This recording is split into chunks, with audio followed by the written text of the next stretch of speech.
Welcome back, everyone. As any Next Revolution viewer knows, nothing makes me more angry than the swampy practice of foreign government lobbying. I asked President Trump what he thought about that and about a certain former vice president with some swampy ties to China himself. Take a look. On the swamp, there was one example of it that I just got so angry about, and we talked about it on the show and you saw it too.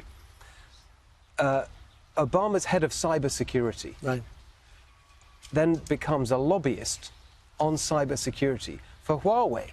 Yeah. I mean, and that's all perfectly above board.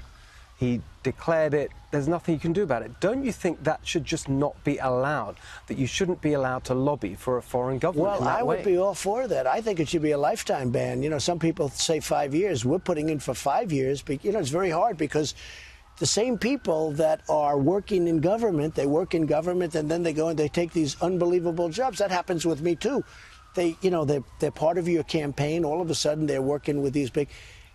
And it's a very tough thing. You know, there's a very fine line. But I would love to see a 5-year ban, but I'd actually like to see a lifetime ban. Look at Joe Biden. But it's the lobbying for foreign governments. You see, the foreign governments, they have ambassadors and embassies. Why did you need these lobbyists? I think it's a disgrace. Look at Joe Biden. He calls them and says, don't you dare prosecute if you don't fire this prosecutor. The prosecutor was after his son. And he said, if you fire the prosecutor, you'll be okay. And if you don't fire the prosecutor, we're not giving you $2 billion in loan guarantees or whatever he was supposed to give. Can you imagine if I did that? Well, I never mind that. Look at the, you know, we've reported it, the relationship with China. 100%. I mean, what's that? You know, I call him Joe China. If there's a reason... Don't you think that should be investigated, that financial connection, the Chinese government putting billions of dollars into Biden family business? 100%. It's a disgrace. And then he says China's not a competitor of ours. China is a massive competitor of ours. They want to take over the world, okay? They have China 2020, you know, they have 2025, right? China 25. That means that in 6 years now, I said to President Xi, that's very insulting because it's not going to happen. And it's very insulting to me. And you notice they don't use that anymore. They don't use it. It was very insulting to me because it's not going to happen, not with me. But with Biden, he says they're not a competitor.